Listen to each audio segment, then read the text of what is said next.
Thank you, sir. I will be continuing with the motor examination of the squint.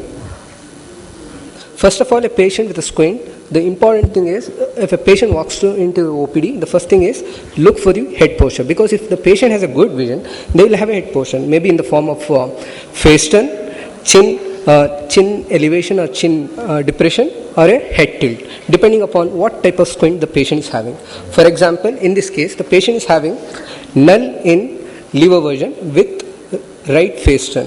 One can make out when the patient starts reading on this null chart. In the same way, some of the patient can have a null in adduction. How it is differ from the null in lever version?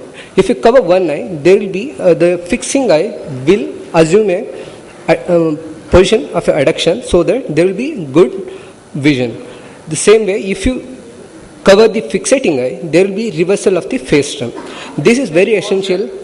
So the same way as sir said, see, look at now, the patient is taking a right face turn towards the same side. This is very essential because one has to differentiate between the two. Then the important thing is a torsion examination. With a torch, one can make out what is the amount of deviation in degrees by looking at the corneal reflex. Then examine the patient in all the 9 gauges to look for any overaction or underaction. For example, in this case, the patient is having a right superior oblique overaction with V pattern. In the same way, some of the patient can have inferior oblique overaction with V pattern. Here, one can make out the patient is having a V pattern, and in the both eyes, there are inferior oblique overaction, especially in the tertiary gauge. Then some of the patient, especially the congenital third nerve palsy, they can have a aberrant LPS innervation on attempted adduction. This is very important because one can plan the surgery accordingly. Then measure the deviation for the distance and the near. The near deviation should be at 1/3 of the distance, with and without glasses, to know whether it is accommodative or a non-accommodative type of esotropias, and do a cover and uncovered test to know the patient is having a tropias, phorias, and sometimes it also helps in revealing DVDs, as you can make out in this case. Then do a alternate cover test.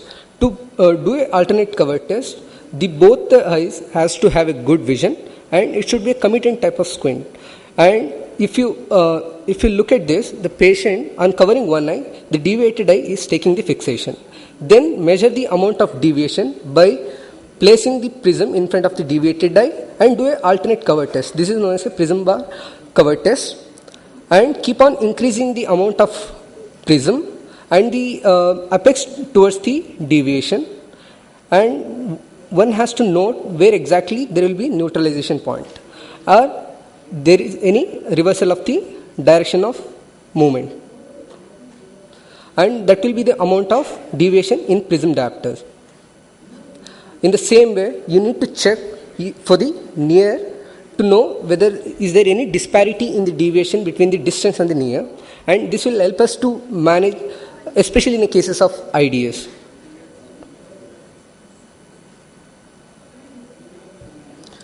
Suppose a patient has a poor vision in one eye, then you can perform a prism test by placing in front of the normal eye, that is the Krimsky test, and you can measure amount of deviation and look when the poor vision eye is becoming orthotropic. If the patient has a paralytic or restrictive squint, one has to perform the check for the saccades. Suppose a patient having a 6th nerve palsy, look whether the saccades are floating or any abrupt stopping of the saccades. To confirm this, one has to do the force reduction test. Suppose in a case of 6th nerve palsy, ask the patient to look in the direction of away from the field of lateral rectus. Then you hold the globe. Ask the patient to look in the direction of lateral rectus. Then you hold the globe at the nasal limbus, and you will push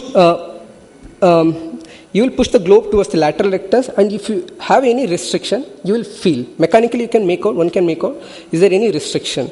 If there is FTT is positive, then one has to perform active force generation test, where you will hold the globe. Again, you have to hold the globe at the nasal limbus.